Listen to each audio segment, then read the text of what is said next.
Hello dear students, exercise 3.2 का question number first देख रहे थे अपन। पिछली वीडियो में हमने फर्स्ट क्वेश्चन का फोर्थ पार्ट सॉल्व किया है और अब अपन देखेंगे फर्स्ट क्वेश्चन का फिफ्थ पार्ट। तो मैं क्वेश्चन एक बार फिर से रीड कर लेता हूं। क्वेश्चन में बोला है आपको solve the pair of linear equation by substitution method. यहाँ पर आपको दो इक्वेशन दिए हुए लीनियर इक्वेशन, इनको सब्सटीट्यूशन मेथड से आपको सॉल्व करना है, यानी कि एक्स और वाई का वैल्यू आपको फाइंड आउट करना है। ठीक है, तो बहुत ही सिंपल प्रोसेस है। अपन क्या करेंगे, देखो यहां पर इनमें से कोई भी एक इक्वेशन को आप उठा लो।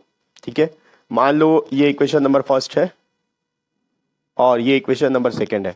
ठीक, कोई भी एक इक्वेशन को उठा के अपन एक्स का वैल्यू फाइंड आउट करेंगे, फिर दूसरे इक्वेशन में उस एक्स की वैल्यू को पुट करके वाई का वैल्यू फाइंड आउट करते हैं। ठीक है, तो मैं यहां पर क्या करूंगा, मैं सेकंड इक्वेशन को उठाऊंगा। एक चीज आपको ध्यान में रखना है, कभी भी आपको ऐसा अगर सॉल्व करना है सब्सटीट्यूशन मेथड से, तो वहां पर जिसमें भी आपको माइनस वाला वैल्यू मिल जाए, एक्स और वाई के बीच में माइनस साइन रहे, वो इक्वेशन आप उठा लो, ताकि आपका जो आंसर आएगा वो प्लस में रहेगा। ठीक है, यानी कि आपको कैलकुलेशन इजी रहेगा, बस ये है। बाकी आप चाहो तो फर्स्ट इक्वेशन से भी कर सकते हो, कोई दिक्कत नहीं है। ठीक है, तो चलो मैं इक्वेशन 2 से यूज करता हूं इक्वेशन 2 को। यहां पर दिया है √3x equals to -8y equals to 0, sorry √3x -8y equals to 8y equals to 0। तो यहां से x का वैल्यू निकाल लेते हैं अपन। यहां होगा √3x इज इक्वल्स टू, ये अगर ये वाला वैल्यू राइट साइड जाएगा तो क्या हो जाएगा, 0 प्लस √8y। 0 पहले से था, ये माइनस में था, उधर जाके प्लस हो गया है। तो 0 प्लस 8y को आप सिंपली √8y भी लिख सकते हो। तो ये हो गया √3x इक्वल्स टू √8y। ठीक, x का वैल्यू चाहिए, √3 के साथ वो मल्टीप्लाई हो रहा है, इधर भेजेंगे तो डिवाइड हो जाएगा। x equals to √8 by √3y। ठीक, या चाहो तो आप इस तरीके से भी लिख सकते हो, √8 बाई 3y। ठीक है, ये जो y है ये रूट के बाहर में रहेगा। ओके, अब ये इसको आप दे दो इक्वेशन नंबर 3, और इस इक्वेशन को हम कहीं पर भी पुट कर सकते हैं, क्योंकि हमने सेकेंड इक्वेशन को यूज करके वैल्यू निकाला, तो हम फर्स्ट इक्वेशन में पुट करेंगे। ठीक है, तो पुट करते हैं इसको, put value of x in equation number first equation में पुट करते हैं। तो आप इसको पुट कर लो या इसको पुट कर लो, मतलब एक ही है। ठीक है, तो मैं यहां देखता हूं, यहां x का वैल्यू रखना है, √2 पहले दिया हुआ है, x का वैल्यू है √8 डिवाइडेड बाई √3।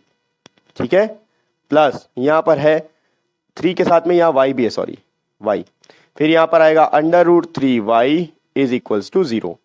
ओके, अब देखो ये √2 है, √8 है, अगर आप इंटू करोगे तो हो जाएगा √16 by √3y plus √3y is equals to 0। आप देखो दोनों में y है, y को आप कॉमन ले सकते हो। तो जब आप y को कॉमन लोगे तो क्या हो जाएगा, y को अगर आप कॉमन ले लेते हो तो यहां पर आएगा आपका √16 by √3 plus √3 is equals to 0। ठीक है, अब यहां पर आपको ध्यान देना है। ठीक है, आप चाहो तो इसके अंदर का भी सॉल्व कर सकते हो, लेकिन अब देखो आप, ये पूरा का पूरा वैल्यू y के साथ मल्टीप्लाई हो रहा है। तो अगर मेरे को y का वैल्यू चाहिए तो ये पूरा वैल्यू मैं राइट साइड शिफ्ट कर सकता हूं। तो कैसे होगा, देखो ये मल्टीप्लाई हो रहा है इसके साथ, राइट साइड भेजेंगे तो वो डिवाइड होता है।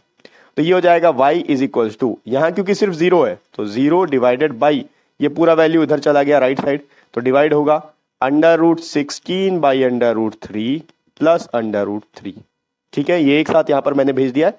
ध्यान देना, ये पूरा वैल्यू मल्टीप्लाई हो रहा है। आप चाहो तो अंदर का वैल्यू पहले आप सॉल्व कर सकते हो, उसके बाद भी आप भेज सकते हो, आंसर आपको वही मिलेगा। अब 0 के डिनोमिनेटर में कुछ भी रहे, मतलब तो 0 ही होगा, आंसर तो 0 ही आएगा। ठीक है, तो y का वैल्यू आ गया 0, ये आ गया आपका y का वैल्यू। अब इस y के वैल्यू को अपन पुट करेंगे इक्वेशन नंबर 3 पे। Put value of y in equation number 3, third equation में पुट कर लो। तो y का वैल्यू यहां पर 0 पुट करना है, x इक्वल्स टू, ये आएगा x equals to √8 by √3 into y। अब y की जगह क्या पुट करना है, 0। अब 0 के साथ किसी का इंटू होगा तो आंसर क्या आएगा, 0। तो लो x का वैल्यू भी आ गया। ठीक है, तो x का वैल्यू भी 0 और y का वैल्यू भी 0। तो ये हो गया एक्सरसाइज 3.2 का फर्स्ट का फिफ्थ क्वेश्चन।